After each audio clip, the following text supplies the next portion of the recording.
Good evening and welcome to River Oaks, our school choice forum.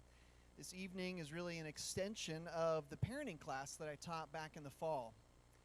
And in that class I gave a lot of principles and theology and probably a lot less practical information. So tonight you're going to get a lot of very practical information. But before we get to that, I want to ground our school choices in a bit of a biblical framework. Now, there's no book or chapter in the Bible that tells us exactly how we should educate our children.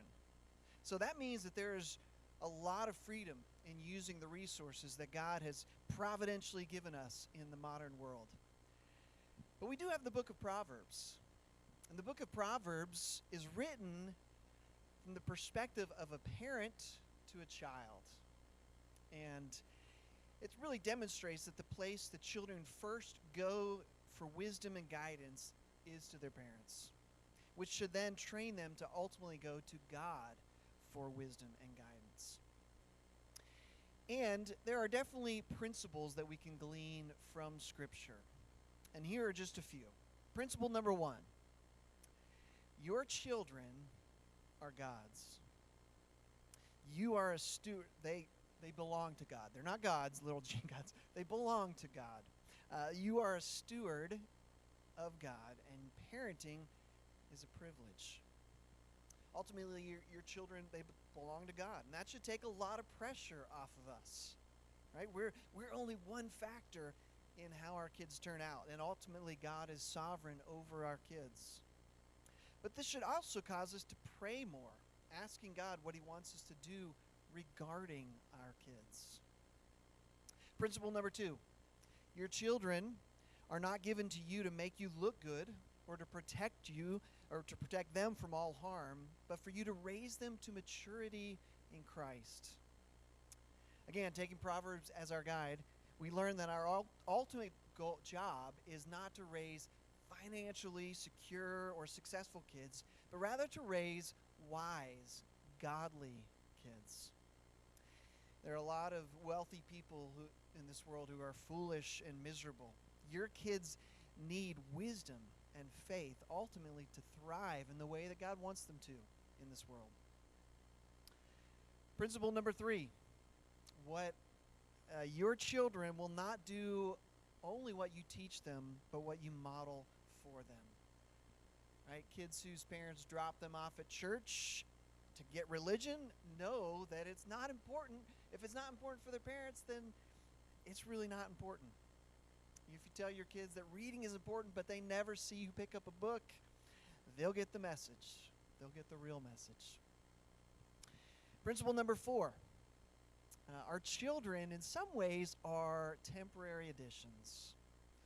We don't get them very long, so we need to be strategic with the 18 years that we do get them. Parenting is a long obedience in the same direction, to quote Eugene Peterson, but it's also, in some ways, over before you know it. I can attest to this. I have 2 daughters, 24 and 21.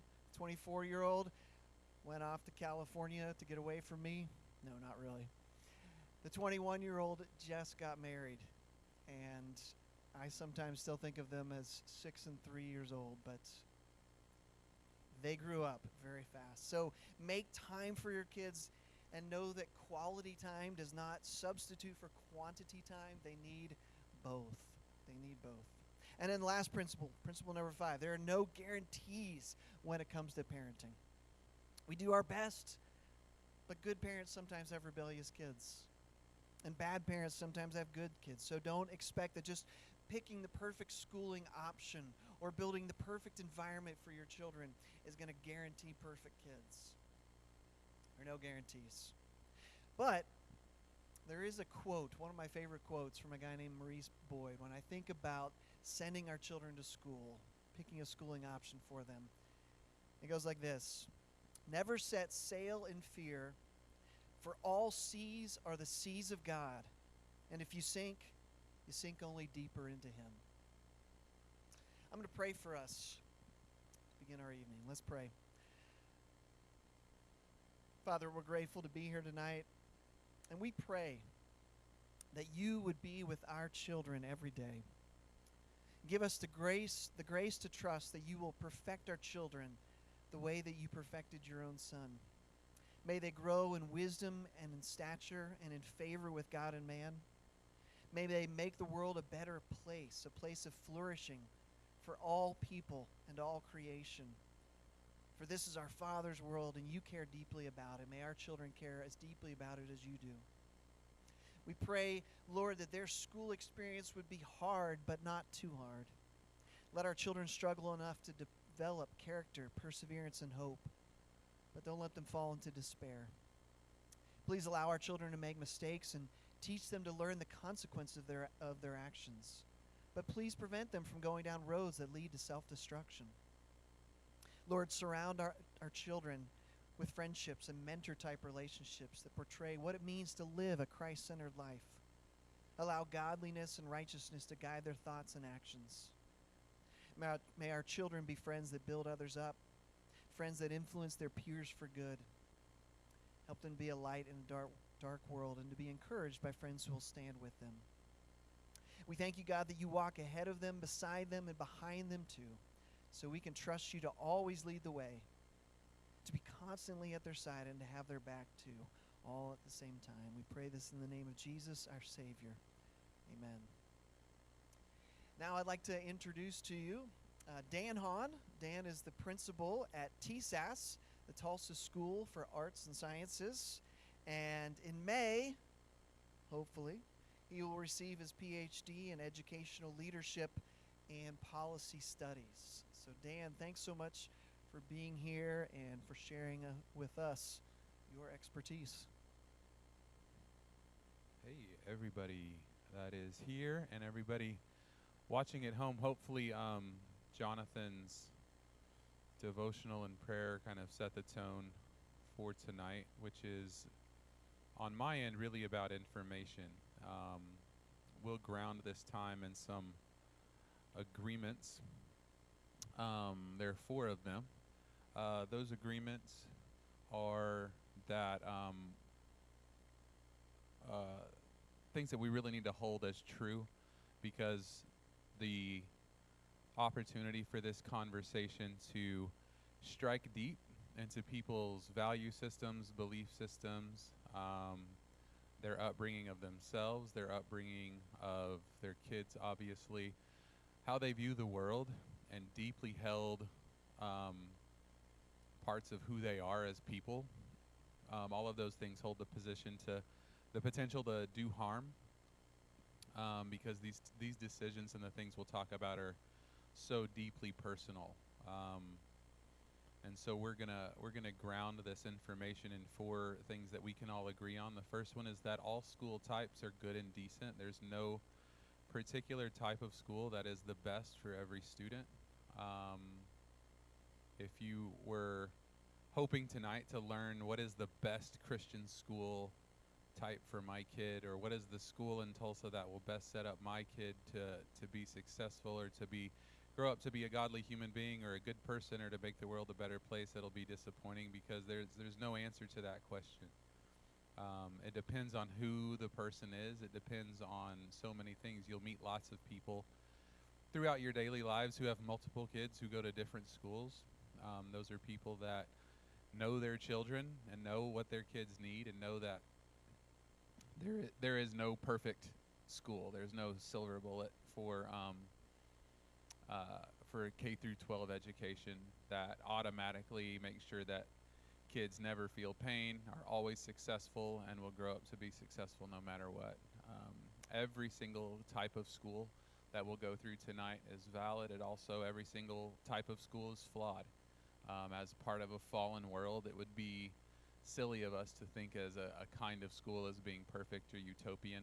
It's all about the second agreement, that kids are different, complex, and unique. And it's advantageous for us to be in a large city where there are so many options. Our hearts do go out to folks that live in rural settings, and there are a lot fewer. There are things happening that are helping that, and helping folks that live way out. away from the big cities have more options, but we are in an advantageous place living in a large city that has so many options, and we're going to help navigate those because those options do hold with it this weight of responsibility, and it can make us feel sometimes like we don't actually, it's hard to make the right decision, and the grass is always greener, and we do meet people, unfortunately, whose kids have been in 2 or 3 or 4 different schools or 5 different schools, even in the same age level where they're just switching every year. We do know from research that does lead to some negative outcomes, that there is no type of school that is the best, but switching often and constantly there is some research related to that not being a good thing, and I don't think anybody wants to do that. But kids are different, and we're going to view them as such in this presentation tonight. Number 3 is that God calls us to be gracious peacemakers, not just in this space tonight, but in our world. And so in our conversations on social media, in our daily lives, talking with neighbors, conversations at Aldi, whatever, with people, right? We have to be peacemakers. We have to constantly be making sure that everything that we say, which sort of relates to the 4th agreement, the words have the power to do harm, and words have the power to hurt people and to actually erode that sense of peace that we know we're called in the Beatitudes to exemplify and to live out here on earth. So these are our 4 agreements. Brianna, if you could go back to the first slide real quick. I do want to signal up here the link in the top right-hand corner. You can access that link in here or on at home, and that just gives you these slides, so you don't have to worry about writing things down or you could be having to miss this information. And if you would rather follow along that way instead of following the screen, if it strains your eyes, then definitely check out that link. It's kind of a weird one, but that is the link to follow to kind of get these slides, because at the end there are some links and things that you can interact with, particularly about some of the different events coming up throughout the city about school enrollment and different websites and things. So definitely access that link, and we'll signal it here in a little bit. All right, let's move forward to slide 3. Our agenda for tonight is pretty simple. We're going to go through terms and school types. I think even people in the education world, where I spend all of my time, do not often know exactly what all of these terms mean. It can be dizzying to see all of these different school types. Not everybody knows, so we're going to go over that. We're going to go over some deadlines, events, and action items and talk about navigating this conversation with grace, and then we will have times for questions and answers. So the first thing we're going to do moving ahead is go over terminology and school types. There's a lot of them. You can kind of see this slide that has school types on it. On the next slide is there are lots. We're going to go over what a public school actually means. I think most of us have a general idea, but that's important. The same with a private school. Those are 2 terms that we're pretty familiar with, and most people would probably get a C+ or better on a quiz about what's the difference between a public and private school. Then it does get a little bit dicey with terms like charter school, magnet school. We'll talk about homeschools and co-ops, and then some of the terms that have emerged over the last several years, like virtual schooling and blended education as well. And so I think those are ones where folks would have a harder time really figuring out the differences between those and what all of those mean for kids. So moving forward to traditional school. A traditional public school, these can be in any context. These exist in urban areas, suburban areas, and rural areas. All that means is that a traditional public school is funded by taxpayer money. They are subject to legislation at all levels. In the United States, they are subject to legislation at local, state, and federal levels. Public schools are able to sort of bypass federal law, but only if they waive federal funding. And so for things like special education, supporting students in poverty, supporting Native American students and other underrepresented populations, there are big federal dollars out there for that. Public schools can waive those funds if they say they don't want to do that. Nobody does, because those funds are significant, and pretty much all public schools can't survive without them. And so they are subject to that legislation. Traditional public schools can follow different approaches, but are generally a term is isomorphic, meaning that they just mirror most of our institutions, that more or less public institutions all sort of mirror each other and follow typical things. They are highly regulated.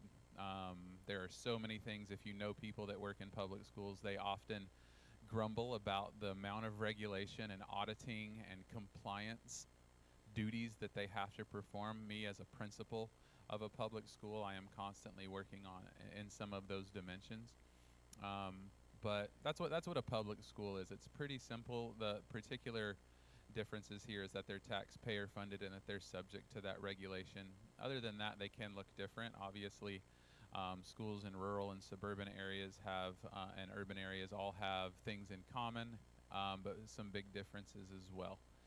All of those schools serve students who are in need. All of them serve students who are not in need. All of those kinds of schools have merit. All of those schools have real struggles as well. And so we'll talk about that here in a little bit. Obviously, traditional public school types, we're talking about schools in Tulsa Public Schools, Jenks Public Schools, Broken Arrow, Sand Springs, Bixby, Union. Those are public school districts, right? All of those schools are. And it's very easy to tell if a school is or isn't by navigating to websites and looking around. It's pretty easy to tell right off the bat where a school falls in that area. Next is private schools. Private schools are, it's irresponsible to say they're the opposite, but they are funded by tuition and donations, private donations. Traditional public schools are able to source donations as well, but they're mostly funded by taxpayer money, whereas private schools are always funded by either tuition or donations from foundations. There are some private schools that serve communities of poverty who actually do not charge their students tuition. That just means that some organization is paying the tuition cost for them, because these schools by design do not get public funding. And these can be found in cities and suburbs. There are not a lot of private schools in rural areas. There will be every now and then maybe a Catholic school way out somewhere associated with a church, but not often.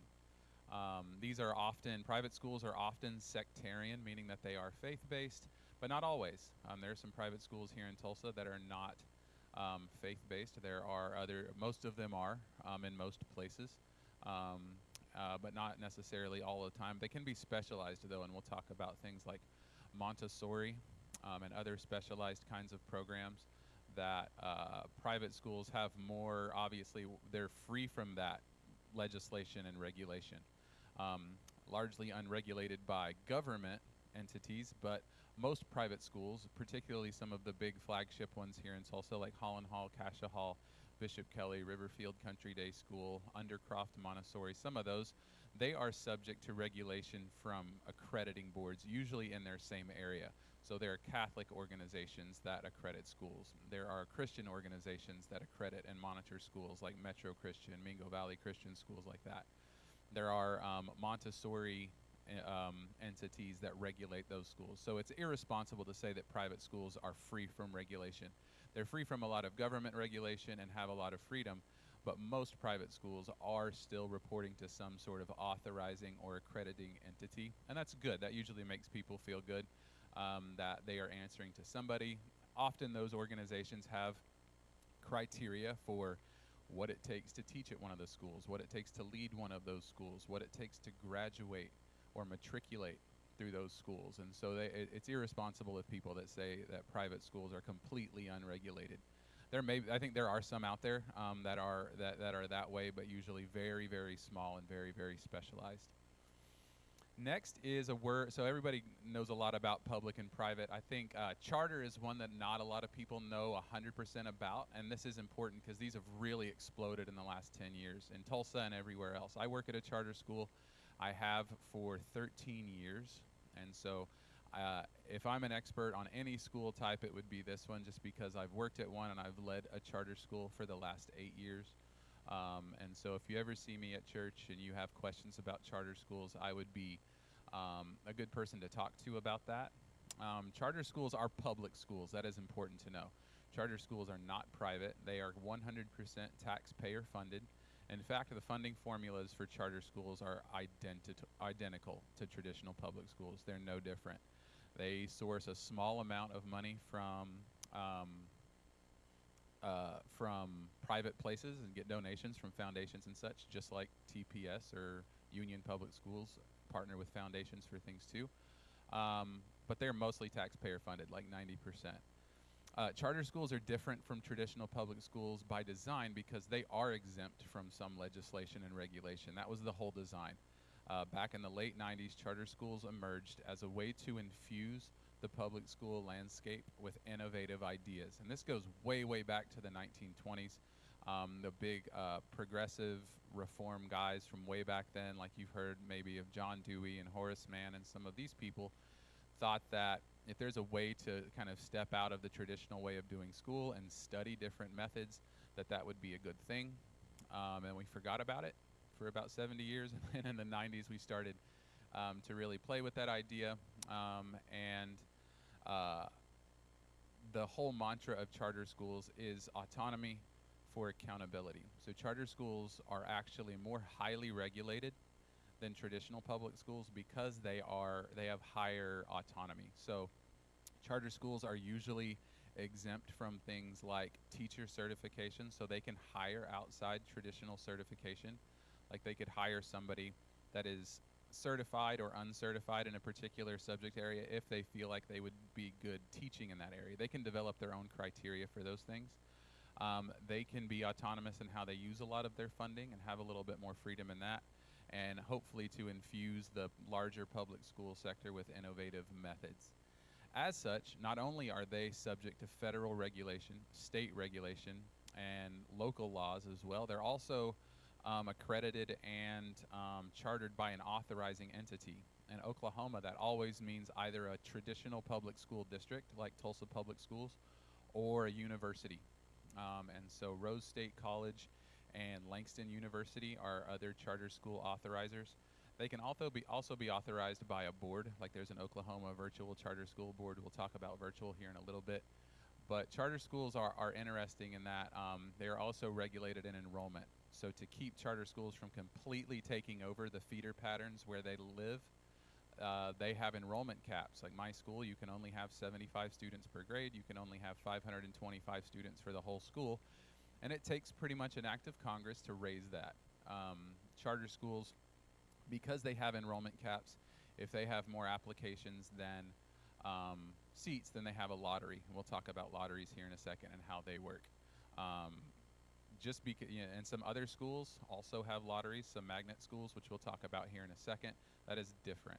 So just because a school says it has a lottery does not mean it's a charter school, but charter schools do use lotteries if they have more applications than seats. There are about 12 charter schools in Tulsa. I work at the Tulsa School of Arts and Sciences. I think it's a good one. It's the second one in Tulsa, with Deborah Brown Community School being the first. Us and Deborah Brown were founded in 2001, which sort of predated the charter school boom, and they were still sort of seen as small pop-up shops or DIY operations. And then in the later stages of the No Child Left Behind era, around 2010, charter schools explode across the country. And so those are where schools like KIPP is another one in Tulsa, Dove Science Academy, Tulsa Honor Academy, College Bound Academy, Legacy Charter, and the newest one in Tulsa, Tulsa Classical Academy, is also a charter school. We'll talk about the classical method here in a second as well. But there are all charter schools, and they all followed this framework. I told myself I wasn't going to talk about charter schools the most just because I know the most, so we'll move on. The next one is magnet school. That is one that a lot of people hear about. A lot of people get magnet schools and charter schools mixed up. Magnet school is very different because it's within a public district. All magnet schools are part of a larger district. And mainly the ones we'll talk about are ones in Tulsa Public Schools. I believe they're the only one that has a magnet program around here. Still taxpayer funded, still subject to all of the regulation as any public school. But they are different because they are able to use selective enrollment by application. And that sets them apart. Charter schools are not allowed to do that either. To go back a little bit to distinguish between charters and magnets, charters are not allowed to say, hey, you have to have certain grades or behavior or test scores to get in. Charter schools have to be open to everybody. Magnet schools are the opposite. Magnet schools are particularly for the magnet analogy is designed to attract people who are interested in a particular thing. So traditionally, magnet schools were set up to be preference and like occupation based. For kids who are interested in fine arts, they would go to a fine arts magnet. They're interested in culinary arts, they would go to a culinary arts magnet. They were interested in STEM, they would go to a STEM magnet.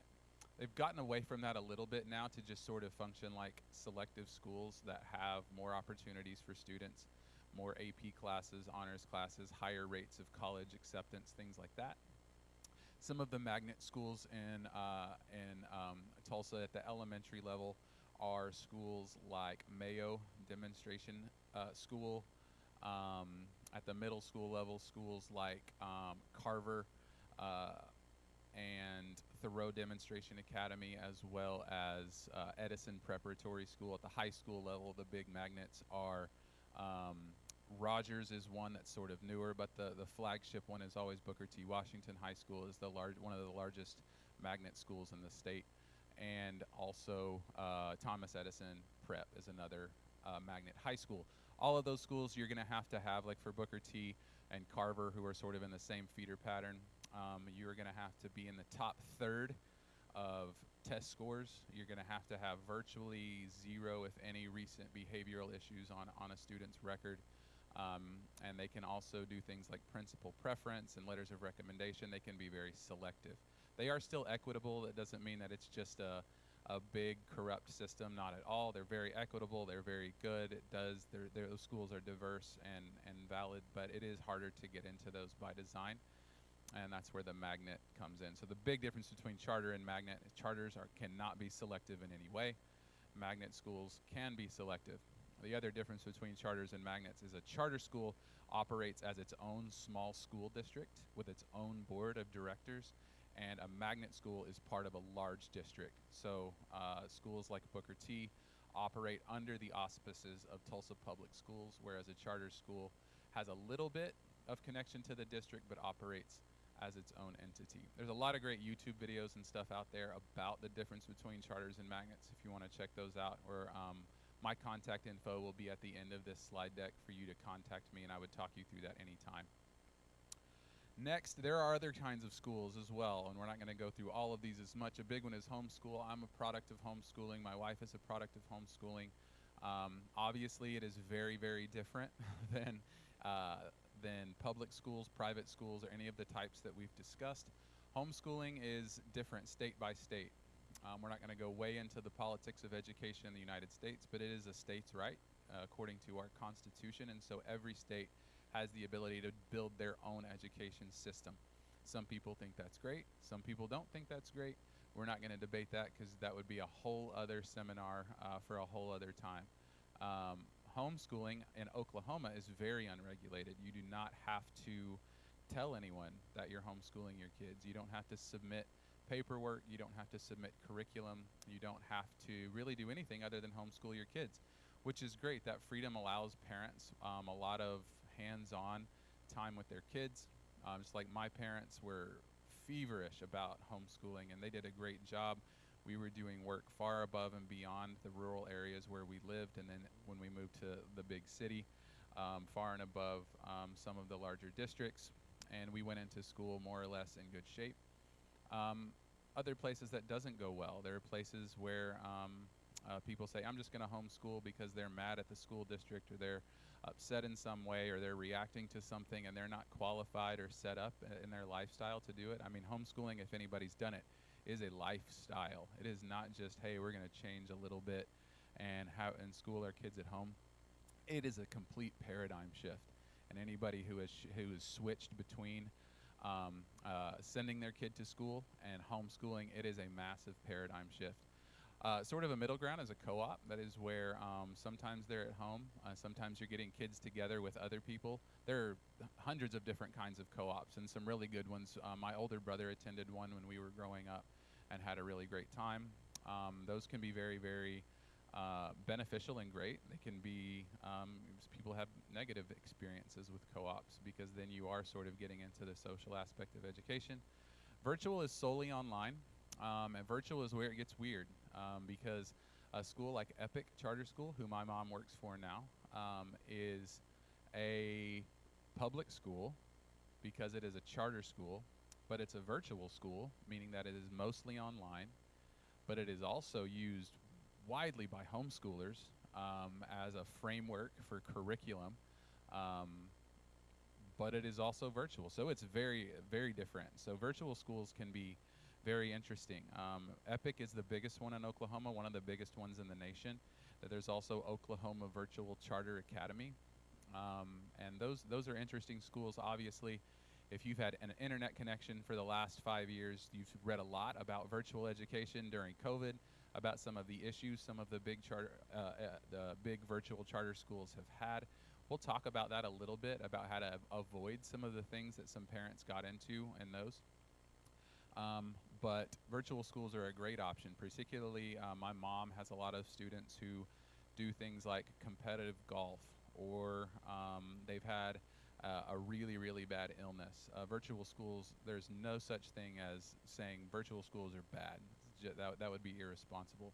They are absolutely essential, and particularly in rural areas. This is one of the places where previously, if you were in a rural area, you could either go to the local school, you could be homeschooled, and that was about it. Or you could drive a long, long way to the nearest whatever. But virtual schools infused those locations with a new kind, which has been great.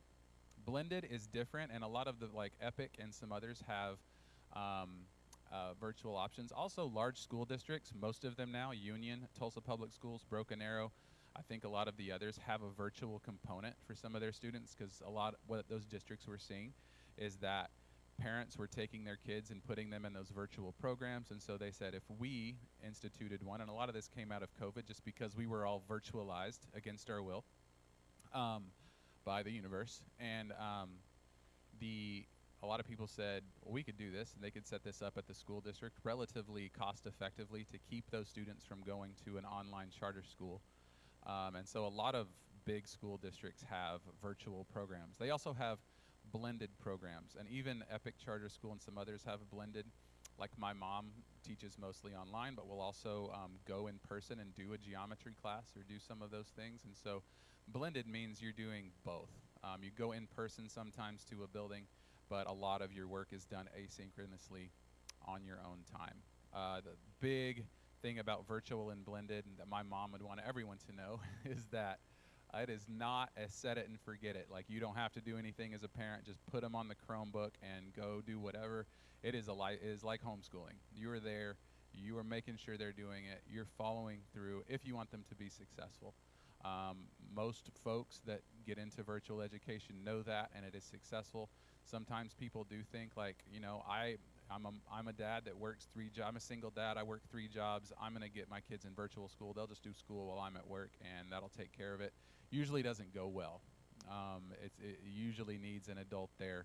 The large body of research on some of the emerging fields of education, particularly around AI, are still that humans teach humans better than computers do.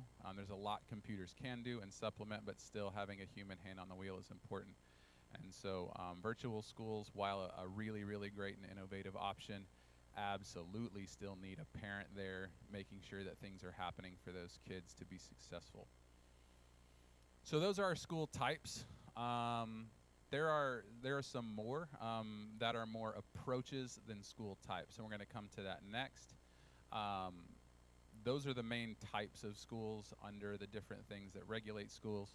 In terms of approaches, there are some others that fall underneath those bigger umbrellas. So the school types are the big umbrellas, and the approaches are a little bit different. So some of the approaches are that you may have heard. Traditional approach, we'll talk about that. a little bit. The classical approach is one that has sort of grown out of the homeschool movement and moved into brick and mortar schools, which is really cool. Montessori, there's one in the parking lot of River Oaks, and lots of them growing around town, and really, really booming right now. And public school districts are starting Montessori methods for a lot of young kiddos. Language immersion is another approach we'll talk about. Dual language is different than language immersion. We'll talk about those differences. Sectarian college prep is another term you'll hear a lot, and liberal arts. We'll go through all of those terms so that you have an idea of what those are. On traditional, we're not going to spend a lot of time there. Grades, A through F grading, extracurricular activities, formal hierarchy. You've got a superintendent, you have principals, you have assistant principals, you have teachers, a lot of other roles. You have counselors and other things happening in there, special education, yes. But generally, for better or worse, traditional schools are largely unchanged since the 1950s and 60s. Very, very little change in terms of this. So traditional schools, whether it's rural, suburban, or urban, and a lot of charter schools are actually just going to look like they would have looked in the 1960s. You walk in, the kids are facing the front, there's a teacher up there, they are in grades based on how old they are, they go up, they test to move on to the things, they get a report card. That traditional cadence of school is it's the one my school follows. I'm definitely not knocking it. There are places where it can change, and I think will change, and is changing, but traditional schools pretty much follow that sort of a vibe. Sectarian can vary widely. One of the main things that Christian schools and Catholic schools, and there's even a Muslim private school in town called Peace Academy, those schools obviously, most of them follow that sort of traditional methodology, but they infuse it with their belief system based in the faith-based paradigm that they're in. So a lot of those schools will have church services or mass or prayer at different points throughout the day or week. Those things are mandatory. A lot of the curricula will be aligned to whatever their holy texts are, and not only are they moving forward academically, they're learning the tenets of that religion and that belief system as they go. A lot of people, obviously, big fan of private schools. A lot of people say, even Christian folks or even people from those belief systems say, no, I think my student should be doing that at church and school should be for school. It's completely up to you. Obviously, you could if you interviewed 1,000 people whose kids went to private school or went to private school themselves, you may get 1,000 different responses to how it went for them. And we're not here to convince anybody of anything, but one thing that can happen in sectarian schools, they can be gender specific. There's a school in North Tulsa that's new called Crossover Prep. They keep their boys and girls separate at different sites. Private schools can do a lot of whatever they want as long as it is okay under their regulating entity. And so private schools can, the sectarian approach really can only happen in a private setting. And this has been in the news too, right? We've had, they tried to pass laws to make a Catholic charter school. That didn't work out. That's something that we'll let the Supreme Court decide. But right now, sectarian schools in Oklahoma can only be private. Next is a classical method, which is something that's sort of grown out of the homeschool movement and really just is exciting in that it really is trying to get school back to the basics. It can be public, private, or charter, and classical methods can be all over the place in terms of school type because classical method is not particularly sectarian or not. Its focus is on traditional learning, things like speech and debate and just scholarly Socratic seminar, things like that are very important for classical literature or classical education. Canonical literature, meaning the classics, right? It's in there, like the time-honored texts that have shaped culture. Traditional scientific application, reduced technology, and they would say nonsense, just all the stuff around education now, all of the logins and the apps and the activity, and we're going over here for this, and it can get, especially at the elementary level, can get hard to keep up. Classical education aims to reduce that by simplifying curricula and methods. It's mainly like the belief that kids learn best with an adult who is an expert in their field in front of them, helping them learn, and they try to reduce a lot of that. The newest one of those is the Tulsa Classical Academy that's very close to River Oaks and is very popular so far. Perhaps very different is Montessori. Montessori is if you can't tell, it sounds like a spaghetti restaurant because it is an Italian word that is somebody's last name, and she desired to completely reimagine school for underserved students in Italy, and it's made its way not just to the U.S. but to lots of countries, and it can be very, very different. If you know of anybody that has gone to some Montessori schools such as Undercroft Montessori, Lake Hills, there's some other Montessori schools in town. TPS now has 3 Montessori elementary schools. It's really booming right now because it does favor individualized learning, very much talking to students and their parents and figuring out how they want their learning to go, what they're interested in, what their passions are, what their strengths and weaknesses are. They try to eliminate traditional guideposts, so they are going to blend grades. So there are going to be multiple ages in a room. There might be multiple subject areas in a room happening, and things get, not loose is a disrespectful word, but non-traditionally grouped, which a lot of people say is important.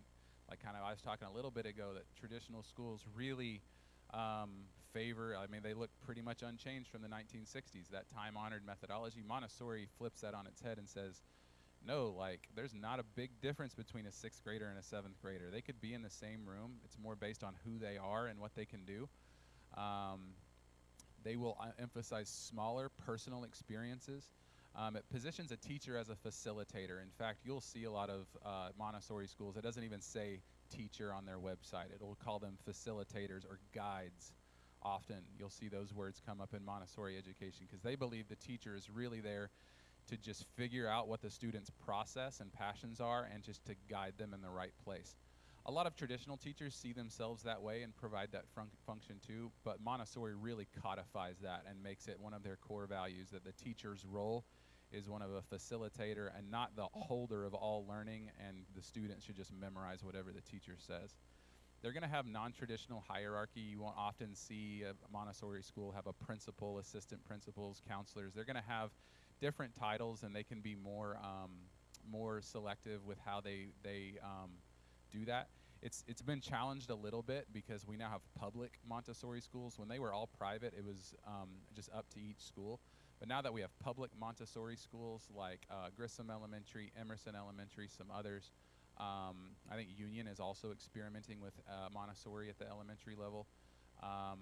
It is kind of this okay, so do we still have principals? Because I know the district is set up that way, but Montessori isn't really set up that way. So they are going through a little bit, some growing pains and trying to figure that out. Montessori also has a big focus on community, of responsibility within the room for each other. So the way that they handle behavior issues, the way they handle student failure, the way they handle interpersonal things, social emotional learning, it's going to be very community-based, very, very big emphasis both on the individual needs but also the students' membership in the community and being a good friend and neighbor. So Montessori is super cool.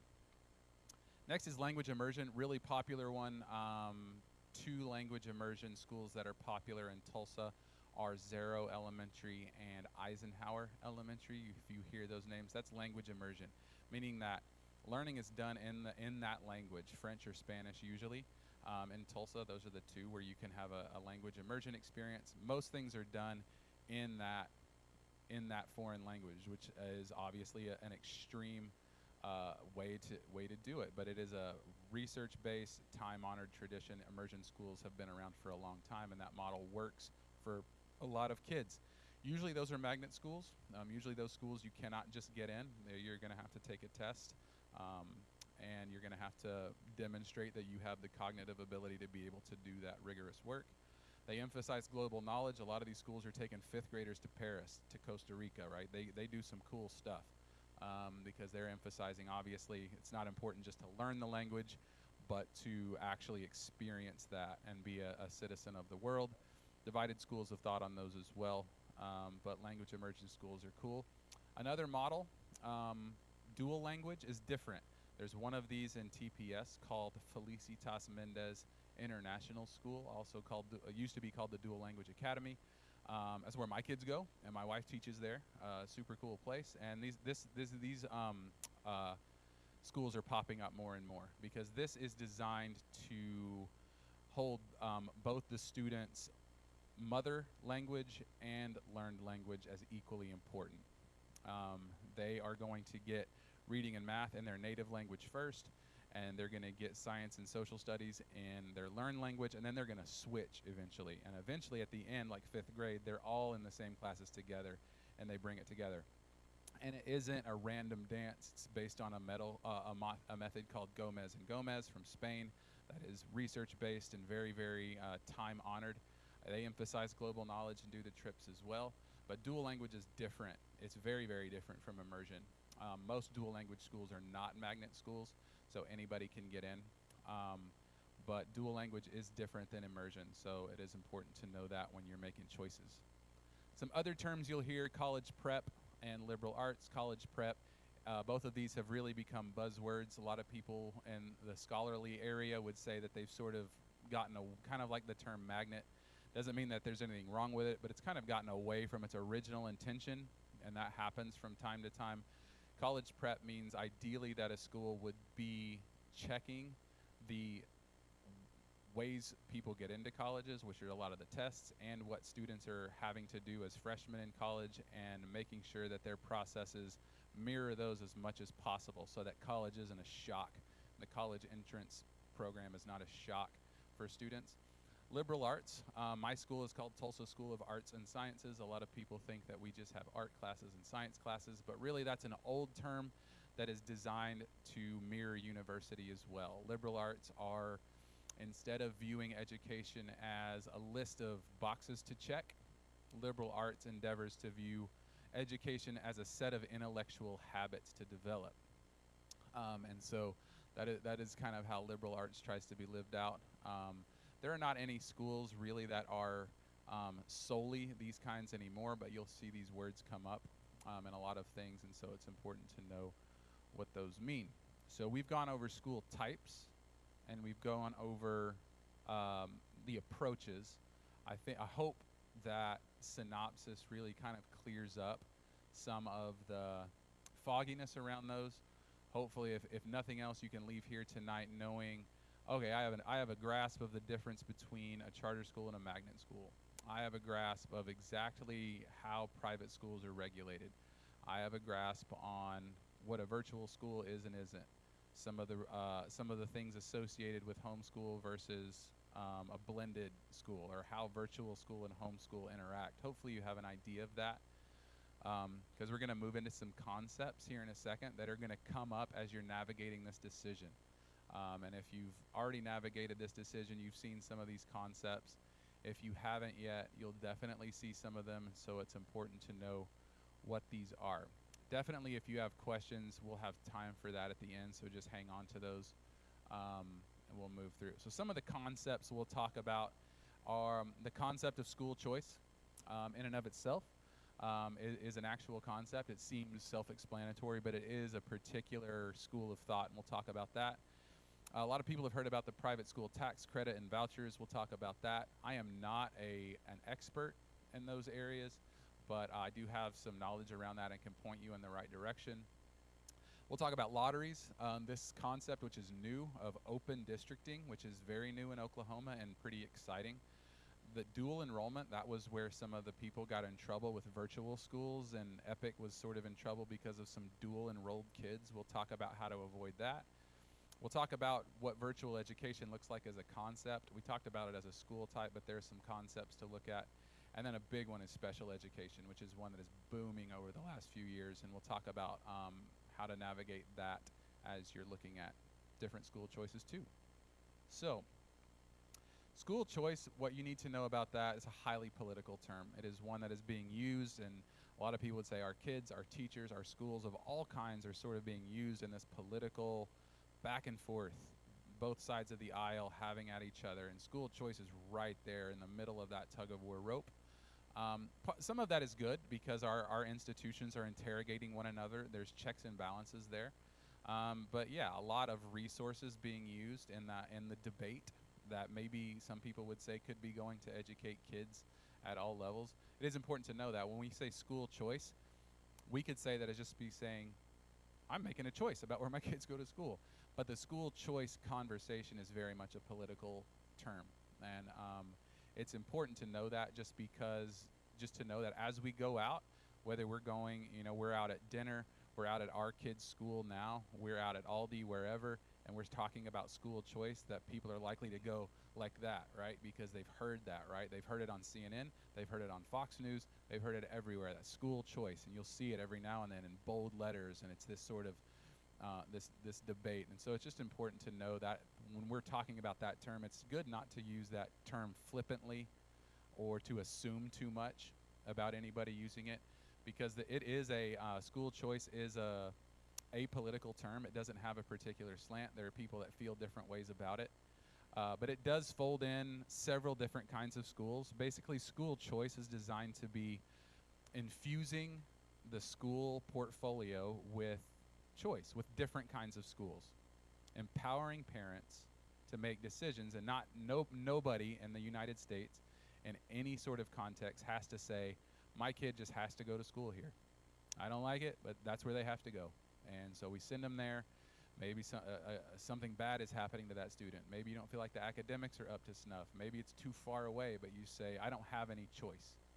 The school choice movement is designed to infuse that experience with options, and that's really what tonight is about. So charter schools have been a big part of the school choice movement, and now private ideas, things like vouchers and tax credits are also a part of that.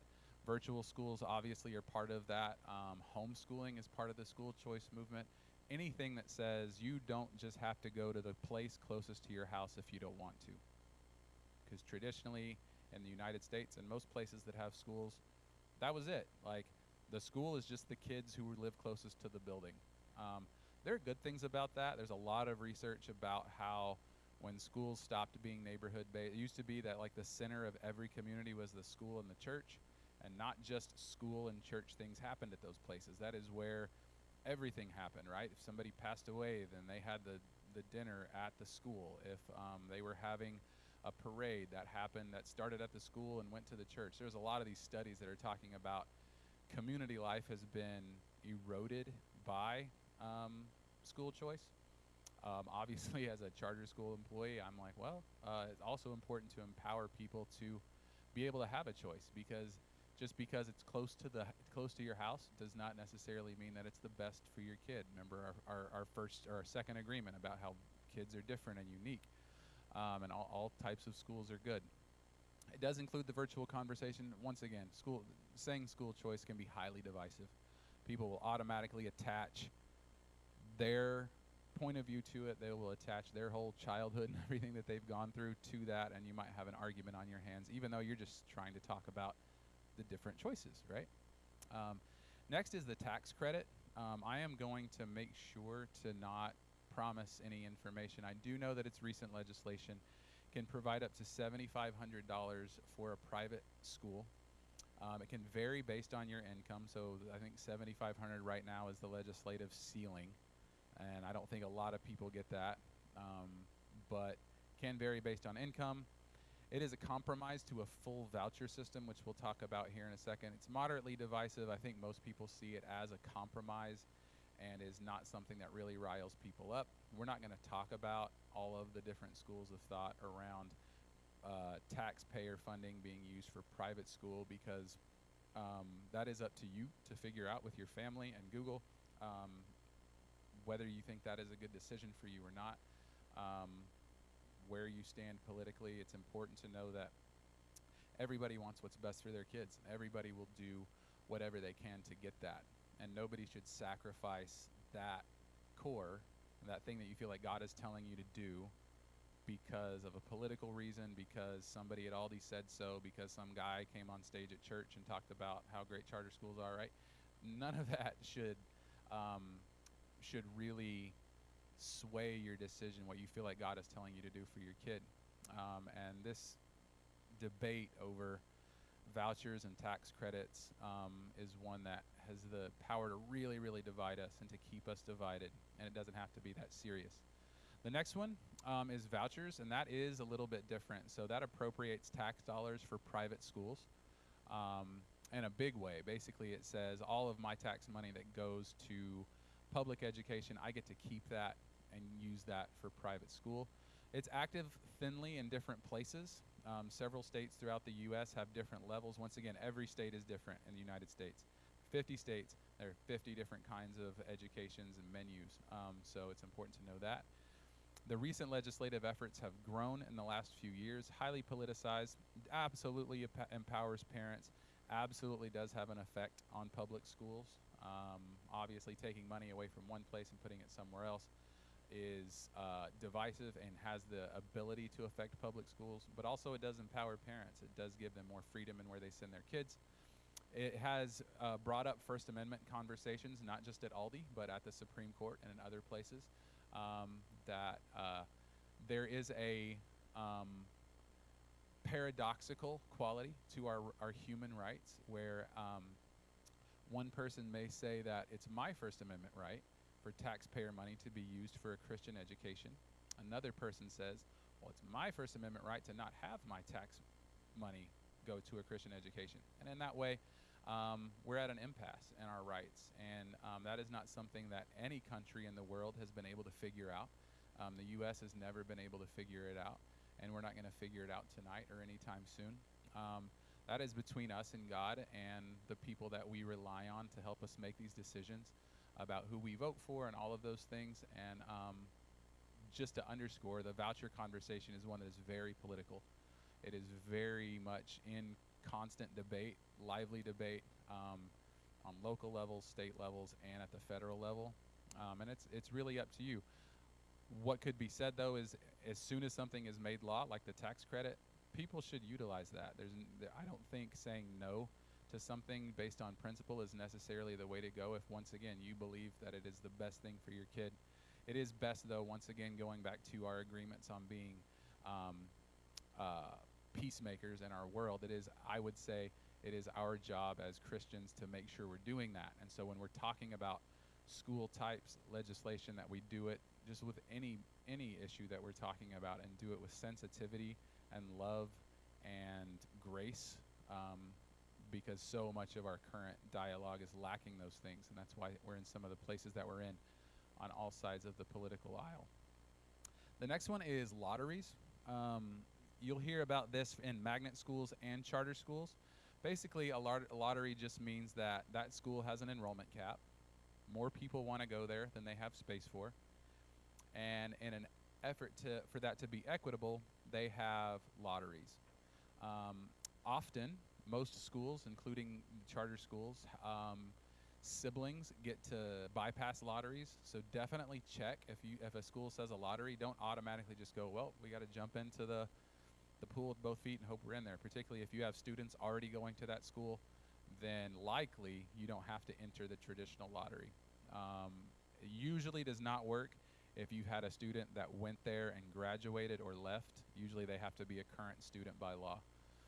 It can be selective or not. Some lotteries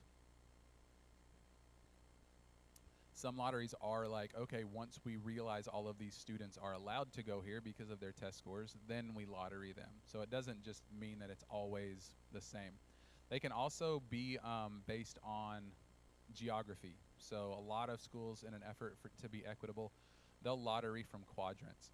And that is important to know, particularly with magnet schools, that it is not just everybody that wants to go there and we're pulling out names at random. It's going to be based on where you live. They'll say, we take this many students from this area, this many students from this area, this many students from this area, instead of putting them all together. Charter schools are different. They are not quadrant-based, and so they are just a pure lottery after sibling and legacy preference. Can be complex in different districts. The best thing to do is to talk to the people where you're actually applying. I think maybe even some private schools may employ different levels of lotteries, but it's important to know before you really get in there and ask questions about that, particularly so you don't enter a lottery that you don't have to enter. So look into that. Next is the open district concept, and this is new. Senate Bill 783, you can Google that. This is very new, June 2023. is when it started. It was voted 21 or 22, but it was enacted June 2023. This means that students can go anywhere in the state. If you wanted to drive your kid to Edmond for school every day from Jenks, you could if there is capacity at that school. Most people wouldn't do that. What we usually see, like at my school, this changed at our school. We used to only pull from the TPS district, and now we have students coming in from Jenks and Bigsby and all over. They drive from a long way away. You have a lot of kids driving across. TPS for a long time has been a district of choice within it. A long time ago, they got rid of that. You just have to go to the school closest to your house.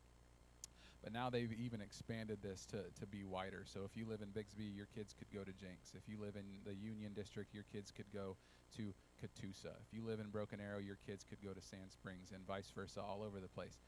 Only if there's capacity. That is the big thing. So schools that are busting at the seams, like Bigsby, is a lot of students moving to that area. There are people still, you will still hear people say, I'm moving to this district so I can go there. And you're like, okay, but what about this open district thing? Why are you moving? Because if you live close to the building, you still are going to get preference. They're going to take those kids, and then they're going to take out-of-district kids as they have room. And so just because it's open district doesn't mean I can automatically go anywhere.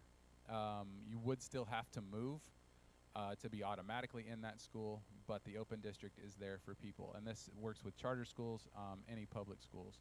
And that is generally seen as a good thing by most folks, even though it has complicated things a little bit, as I can see some people scratching their head a little bit about the do I need to move or not. Dual enrollment is our next concept, and this is one to be aware of just because this has been an issue with virtual schools. You had kids going to a virtual school that were also enrolled at a private school, or they were enrolled at a traditional public school and at a charter school.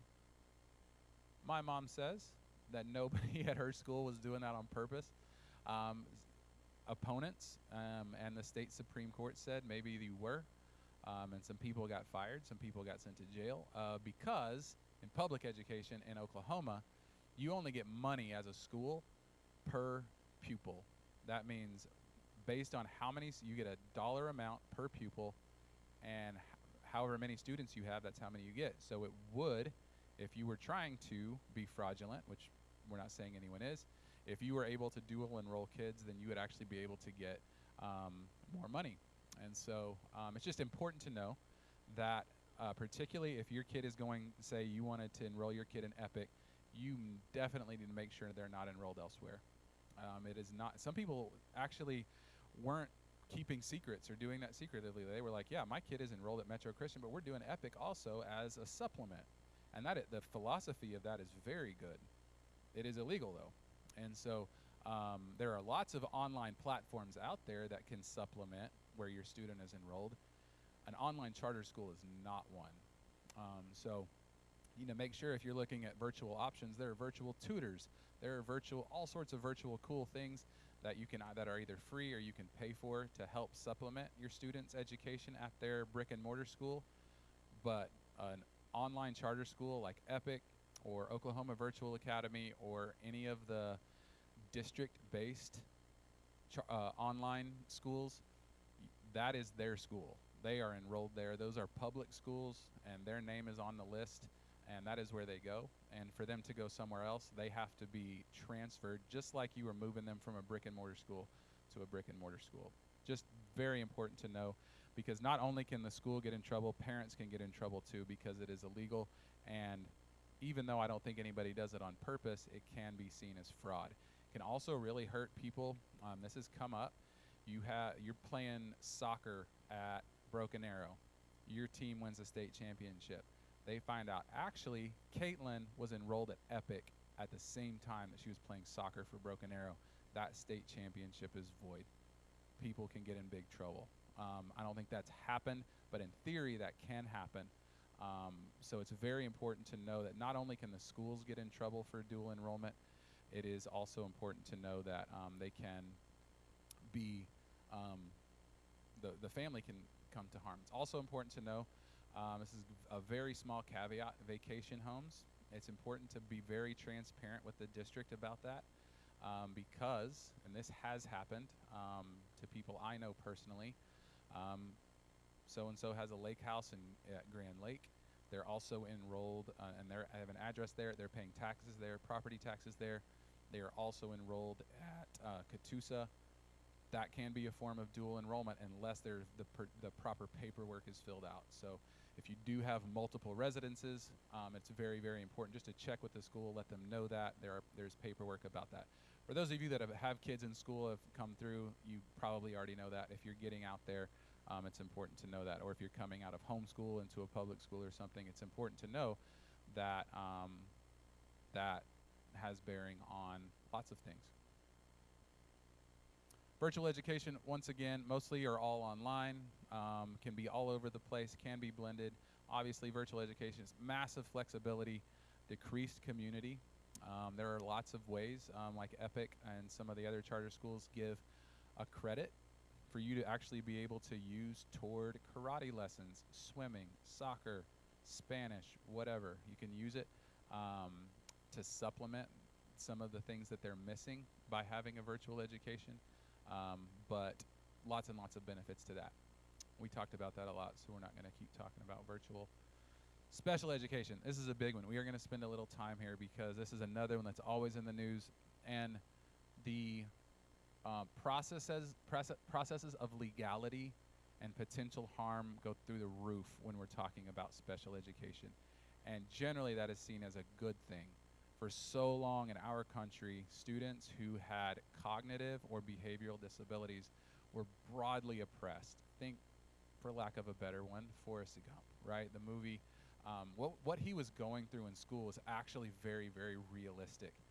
His mom says, I don't want him to go to a special school to learn how to retread tires. That was what was happening. If people they would just test their IQ, which we know now is not a good metric. It is a metric, but it's not a good metric of how a student will do in school. And if their IQ was below a certain level, they would send them either to a completely different school to learn some menial task, or just to the basement of their high school, or to a room way at the back of the elementary where they would sit and just play with dust bunnies on the floor all day.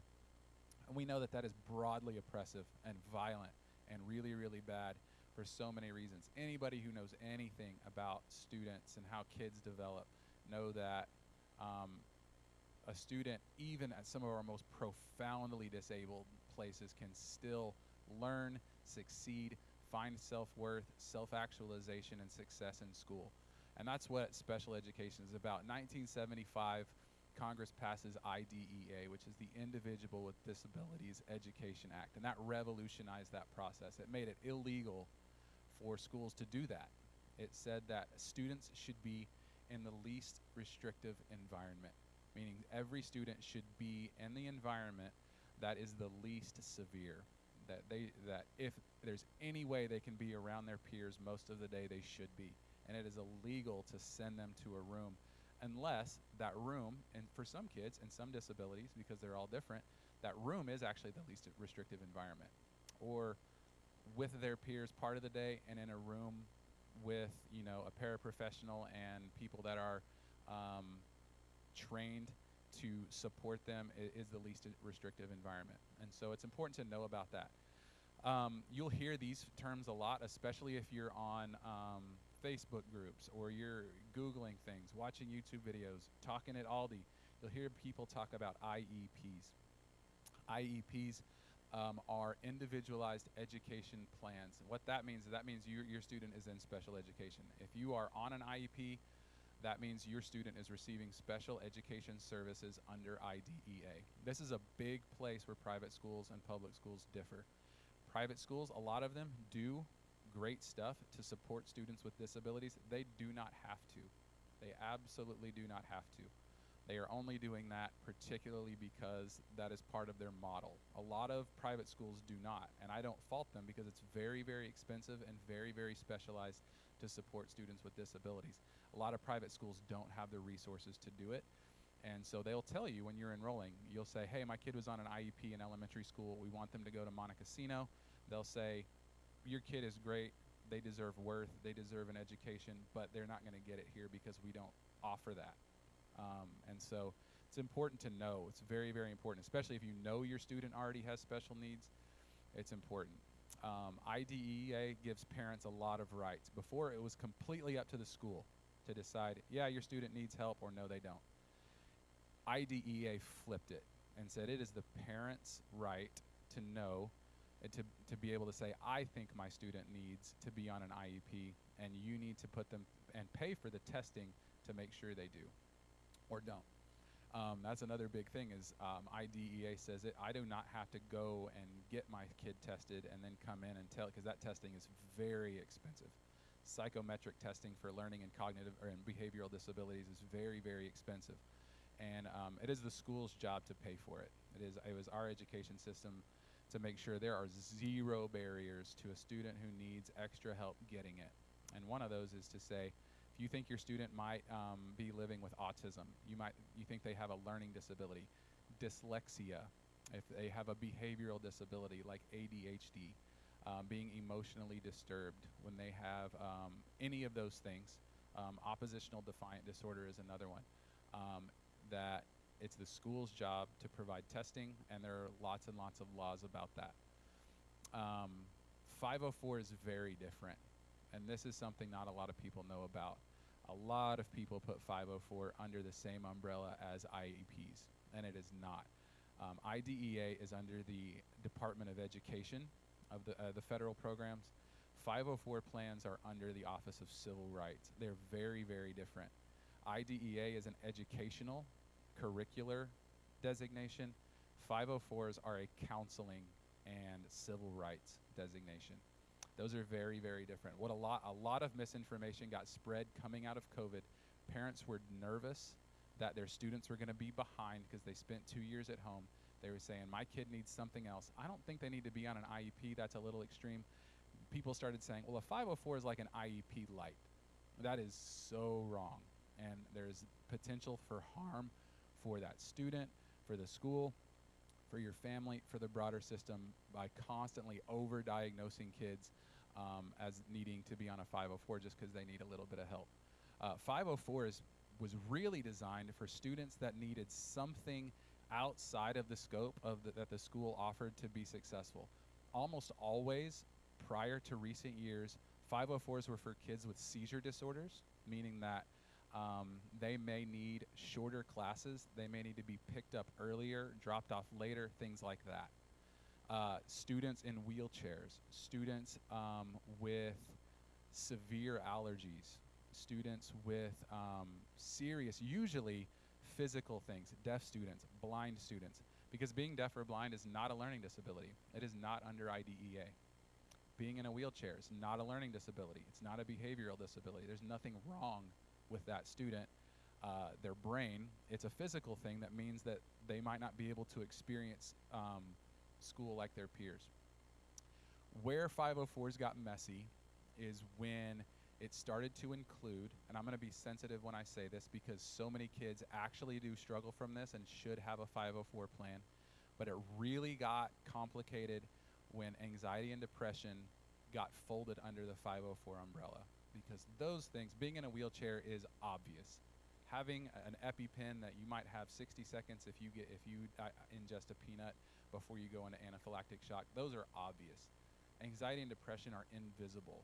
The byproducts of them, the symptoms of them are so varied that it makes it very, very difficult. And so you'll have a parent say, my student's experiencing anxiety coming out of COVID, they haven't been around people, I need them on a 504 plan.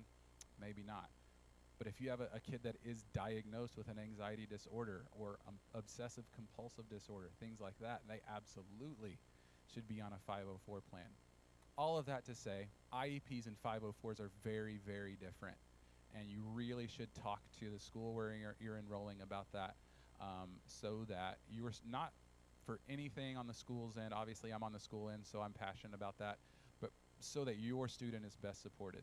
If a student has mild anxiety based on some situations in their life that are temporary, a 504 is going to set them back. It's not going to be good for them.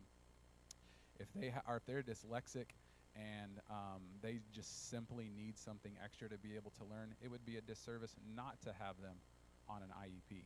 Just very important. Hopefully you heard the differences between those, definitely look those things up. Like Googling the difference between an IEP and a 504 from anything that is a .org is good, right? It's a good thing when you're Googling things about education. .org is usually your best bet, because those folks aren't making money off of that information, and they will likely give you a more balanced look at it. But just being in a Facebook group and somebody saying, hey, if your kid's having a rough time this year, get them on a 504. It fixes everything. It's like an IEP, but not as extreme. That is not true, and there's real harm that can be done to your kid in that area. So definitely check it out. Benefits and drawbacks to these. An IEP is something that can follow kids for life. There's a lot of research out there that when you put a student in special education early in their life, it's a thing that they begin to believe about themselves, something that they carry forever, that they never get over. That does not mean that we shouldn't do it. It's a very weighty decision. It's a very heavy decision to decide to put a student on an IEP or a 504. The best thing to do is talk to people that you know who have students who are living with autism, students who do have diagnosed ADHD or obsessive compulsive disorder, and say, what's it been like? Because the goal of these plans is not for them to be forever. The goal is for them to grow and get off of them. And a lot of people, you hear them come in, this kid is in 10th grade and they want him to be on an IEP because he's failing a few classes. It's like, that's very late in the game. It doesn't mean they don't need help. It doesn't mean that we don't have a conversation, but an IEP is a heavy decision. IEP decisions should almost always take place very early in a student's education, unless they've just been misdiagnosed. This happens a lot with students in poverty, students whose parents are not able because of their situation to be at all of the things and be up there and emailing and doing all the stuff. You know, we had a kid, he came to us in 6th grade and he couldn't read. He literally couldn't read. But he was good behaviorally, sweet kid, quiet and shy. He just kept getting passed on. He got to 6th grade and couldn't read. And we were like, this kid needs to be on an IEP. And a year and a half later, he's reading at a 4th grade level, right? Big deal, help that kid out. The IEP system sprung into action and really saved that kid's educational life. The opposite of that is, my student's making a 90, I think they should be making a 96. Let's get them an IEP so they can get a little extra help. You might be setting that student up for a life of assuming that they're just gonna not have to do as much. And that conversation is so personal. A lot of legalities associated with it. A lot of people have a lot of opinions about it. The main things to know: talk to the school where you're enrolling your student if you feel like they may qualify. Talk to anybody you know who actually has real personal stories about what these processes are like, and make sure that you just don't take anything for granted in that area. Okay, moving on, and we'll have time for questions here in a second. We're doing pretty well on time. Just enrollment. So all of that was very conceptual. Now we're talking about just the nuts and bolts of enrollment. For private schools, I tried to put together a menu of actual dates and processes on private schools, and I really found my ceiling of knowledge. They are so different. Some schools in Tulsa, you had to apply in October. Some schools, you started the process in November, and there are guideposts along the way going up and through May of interviews and benchmarks, things like that. Some of them, it's sort of just like an open window where by this date, you need to make sure that you have your stuff in. There are scholarships to consider. There are private schools in town that are basically free. There are private schools that are college tuition plus. I attempted to put that together for everybody, but there's so many. If you're wanting to go to Regent, to Holland Hall, to Cascia Hall, to Mingo Valley, to Metro, to Undercroft, it's good to just get on the website and figure out what their enrollment process is. It's good to just call the school and figure it out. What I did see was very clear information about the enrollment process in all of these places. Very, very clear contact info of who to contact. Very clear forms and guidelines. So it is not super simple, but it probably shouldn't be, because all of those schools are very, very different. It would be silly to assume that they all have one process. Because, yeah, some of them are faith-based, some of them are not. Some of them are very expensive, some of them are not. Some of them are for different ages, so forth and so on. So private schools, check their websites. What I saw, at least from the main ones that we've talked about, is very, very clear. TPS schools, super simple. The window is January 6th to February 12th. This is all charter schools, magnet schools, and traditional Tulsa public schools. And the other districts, such as Union, Bixby, Broken Arrow, Sand Springs, Sapulpa, Catoosa, Owasso, all of those are going to be similar. They're going to have a window. Once again, because these schools are highly regulated and the enrollment is open, more or less. You don't have to do a bunch of this stuff. Some of the magnet schools, you're going to have to submit test scores, submit behavioral records, some of them submitting letters of recommendation. But this window is pretty set. Unfortunately, you missed it on Saturday. If you're interested in the TPS schools and charter schools, there's a huge enrollment expo at TU, or every single TPS school, magnet, traditional, and charter were in one room. But you can go to enroll.tulsa.org and see lots of information on all of those as well.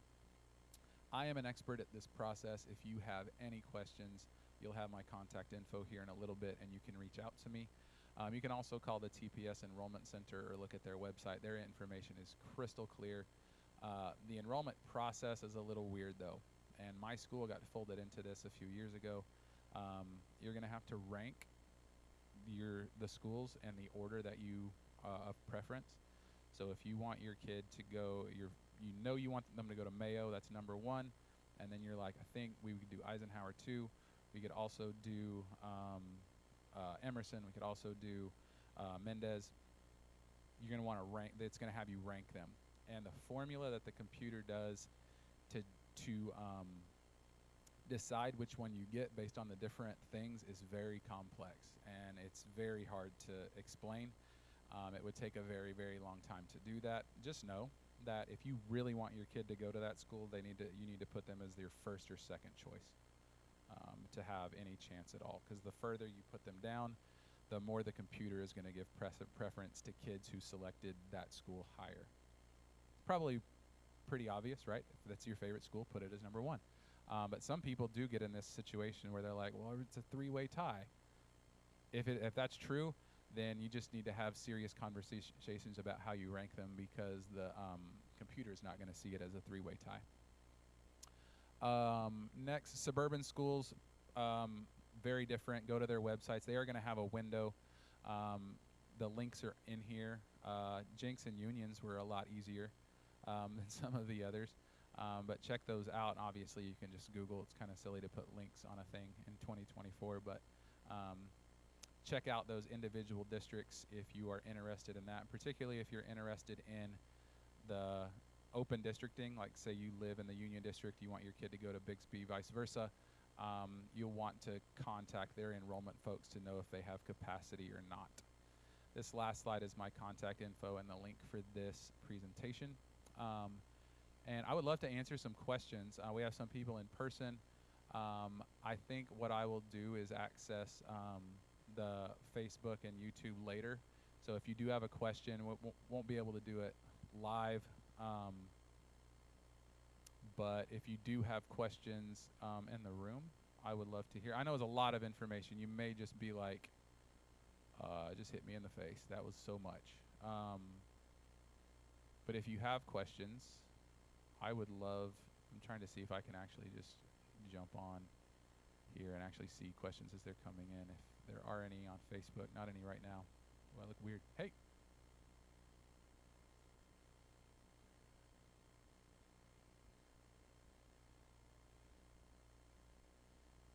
Yeah, question is about age limits on Montessori. I don't know of any Montessori high schools. I believe that method usually times out at 8th grade. I think all the ones in Tulsa do. I think that's generally the model. I don't think there is much of a template for Montessori at a higher level than that. So yeah, I know that the TPS Montessori's end at 5th grade, Undercroft ends at 8th grade. I'm not sure about Lake Hills.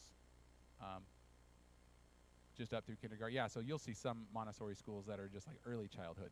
So definitely check out their websites. But yeah, Montessori, usually you'll not see that at a high school level. Yeah.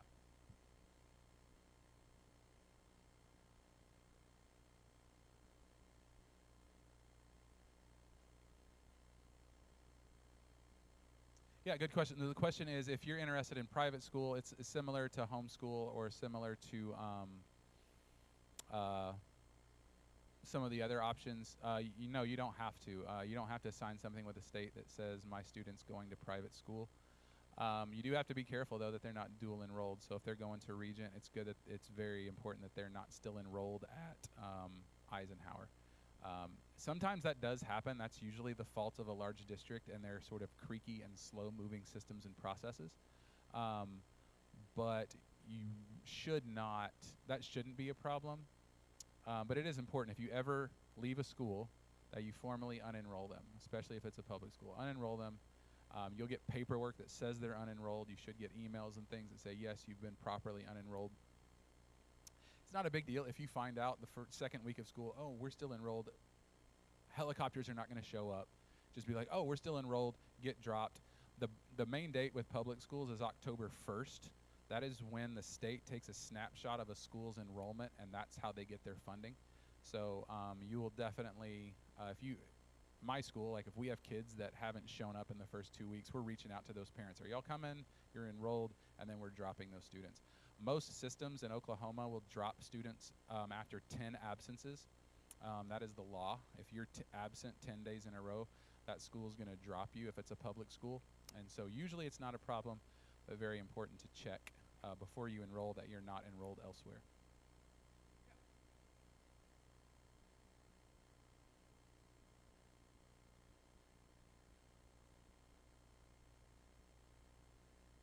Yeah. Mm-hmm. So the tax credit system is a compromised version of a voucher. A voucher would be more than a tax credit. It would be like you actually just get a check to be able to take to the private school. Tax credit is a version of that, so it's under the voucher umbrella. It's just a more compromised, less severe version of it. Yes, and a lot of states are on that. So if you have questions about the tax credit, there's a form online that you fill out if you want to apply for that. And basically what they do, I think, is I don't know if they add it to your tax return or you're just able to subtract it from your taxable income. It's one or the other.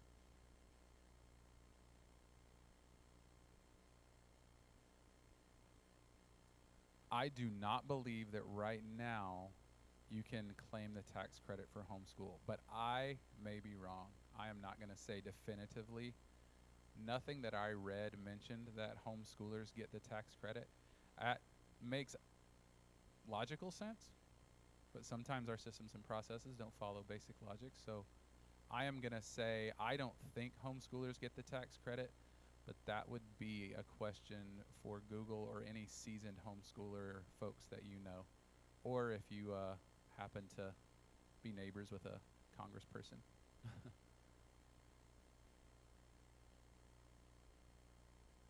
Oh, great. Awesome. So it does, we have one answer in the room that says that there is up to $1,000 homeschool tax credit under sort of that voucher umbrella. So you'll definitely want to check that out and avail yourself of that if possible, where I think the private school tax credit can go up to $7,500 based on income.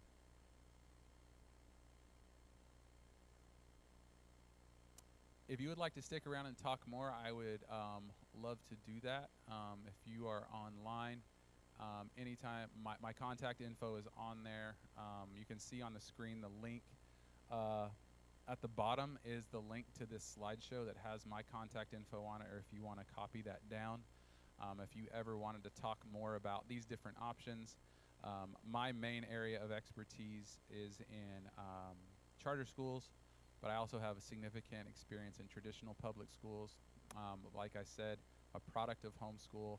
I know a lot about virtual schools, and my doctoral research is in the area of teacher support and development. So if you ever wanted to talk more about what teachers are up against or what they're working through, or how we can better support our teachers, both at public schools, private schools, anything, I would love to talk to you about that.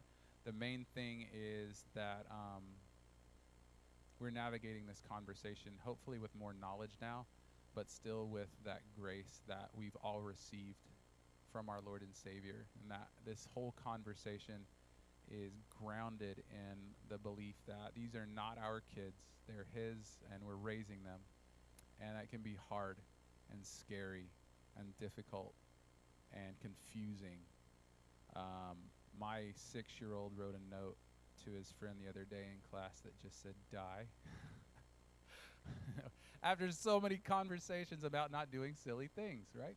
And so even somebody like me, right? I'm an expert and all this stuff. It still makes my head hurt. It can be confusing, and it is not. The path of human development is non-linear. It is a roller coaster. It is the old Family Circus cartoons, right? It is all over the place. It's 1 step forward and then 10 back and then 20 forward and 3 back and all over the place. That same process that our kids are on and that we walk through them with, God is walking through with us, because many times as we scratch our heads at what our kids do, He does that with us, and He still gives us that grace. We also need to have that grace for the other people who are navigating this decision, that we don't hold any bias or animosity to someone who's homeschooling, or someone who's not homeschooling, or somebody that is a public school advocate and their kids are always going to go to public school, versus someone that's like, my kids are never even going to know that public schools are out there, right? Everybody knows their kids best. Everybody wants to do what's best for them, and everybody is using grace to navigate that decision. Come and talk to me. Also, our folks at church, Josh, who works with our youth, Stacy, who works with our kids, they know so much about how to support our interns as well that are working with youth. Talk to them. Get their opinions on how to navigate this decision. Talk to them about where a lot of kids in the youth group are going, or what they're hearing in the hallway at the nursery. So much of that is important. And talk to each other. One of the things I love about River Oaks is our desire for everybody's best friend to be someone they go to church with. And that's where real power can come. It's just sitting down with people and talking about them. We have so many teachers in this church, school leaders in this church, private school folks, homeschool folks, public school folks, everybody. And so having those conversations in community groups would be great. If you have a community group that ever is like, hey, would you come and give this presentation to our community group? We have questions. I would be more than happy to do that. Thank you so much. I'm going to be quiet. Holler at me. Stick around if you want to talk. And we'll see you next time.